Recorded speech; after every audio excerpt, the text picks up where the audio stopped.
tous et bienvenue dans ce nouveau vlog ici en Guyane française, plus précisément sur les îles du Salut. Un archipel de 3 îles volcaniques à environ une quinzaine de bornes au large de Kourou. C'est pas dégueu du tout, hein. Surtout que là on est en saison des pluies, mais il se trouve qu'il fait très beau aujourd'hui, donc on s'en sort très bien. Alors les 3 îles du Salut, on a l'île Royale, l'île Saint-Joseph sur laquelle je suis pour le moment, et également l'île du Diable qui est derrière. L'île du Diable est la seule des 3 îles qui n'est pas accessible, mais on y reviendra. Non, franchement, c'est trop long comme intro. On part tout de suite en exploration. Ah oui, si, je suis ici sur ces îles du Salut pour le boulot. Bon, sans rentrer dans les détails, puisque mon employeur n'aime pas trop que j'en parle, il va beaucoup être question de tortues vertes. Mais on verra ça plus tard, hein. On va pas parler boulot, je vais profiter de quelques moments de liberté malgré tout pour vous montrer ce qu'il y a à voir. Allez, c'est parti, on découvre les îles du Salut.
Alors l'histoire des îles du Salut, elle est indissociable de l'histoire du bagne en Guyane.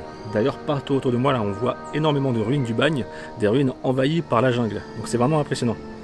Le nom même des îles du Salut a une connotation historique. En fait ça fait référence à la tragique expédition menée par Choiseul à la fin du XVIIIe siècle. Il avait envoyé 20 000 colons de France ici en Guyane. 12 000 d'entre eux sont morts dès la première année, notamment à cause des maladies et du climat qu'il y a ici en Guyane. Ils ne s'attendaient pas du tout à ça. Et parmi les survivants, 2000 d'entre eux ont trouvé leur salut sur ces îles au large de Kourou. Et ce sont eux qui ont donné leur nom à ces îles. Alors parmi ces îles, il y a l'île du Diable, je vous disais tout à l'heure. En fait, le nom de île du Diable, ça vient du fait que c'est très difficilement accessible. C'est encore le cas aujourd'hui, on ne peut pas y aller, on ne peut pas accoster à cause de la rudesse des courants. Et puis à l'époque, c'était infesté de requins. C'est un peu moins le cas aujourd'hui à cause de la surpêche. Donc, île du Diable. Waouh. Il y a une noix de coco qui tombe, il faut faire gaffe. On nous l'avait dit dans le bateau, faire gaffe aux noix de coco. Alors, quoi qu'il en soit, pour revenir sur l'île du Diable, les Amérindiens Galibi aussi, ils surnomment l'île du Diable comme ça. Mais c'est pour une raison différente. Selon leurs croyances, l'esprit du mal, il vivrait sur cette île.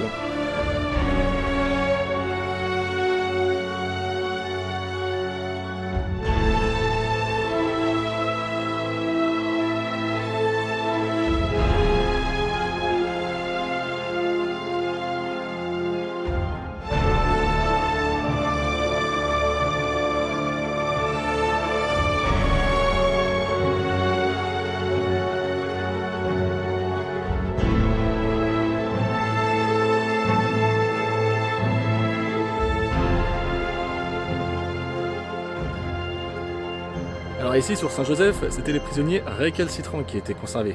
Les prisonniers de droit commun et les prisonniers politiques, eux, c'était sur l'île du Diable, comme Dreyfus. Ouais, parce qu'elle était réputée inviolable, hein, on ne pouvait pas s'en échapper. Mais il y a quand même cette anecdote savoureuse d'un ancien braqueur de banque, surnommé Papillon, du fait de son tatouage de papillon sur le torse, typique des voleurs de l'époque, hein, puisque le papillon vole. Lui avait réussi à s'échapper avec 3 comparses Ils avaient pris un radeau de fortune qu'ils avaient construit au nez à la barbe des gardes. Ils sont partis direction l'ouest, au Suriname. L'un d'entre eux s'est fait dévorer par les requins.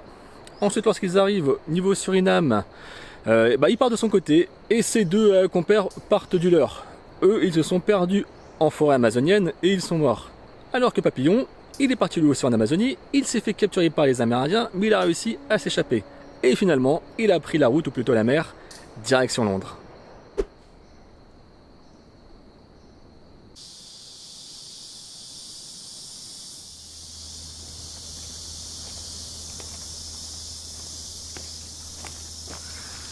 Ambiance à la Uncharted, hein, pareil.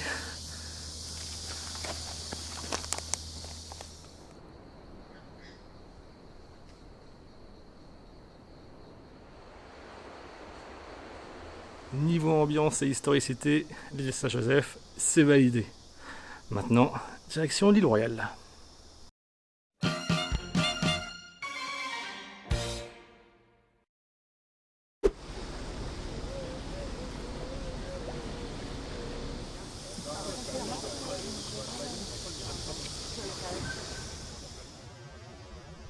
Et nous voici arrivés sur l'île Royale, la plus grande île des trois. Bon, ici c'est bien plus aménagé, c'est moins la jungle. Il y a un sentier de randonnée, il y a des ruines, il y a une auberge. Mais si les gens viennent ici, c'est aussi et surtout pour voir les singes.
On va faire gaffe, ok.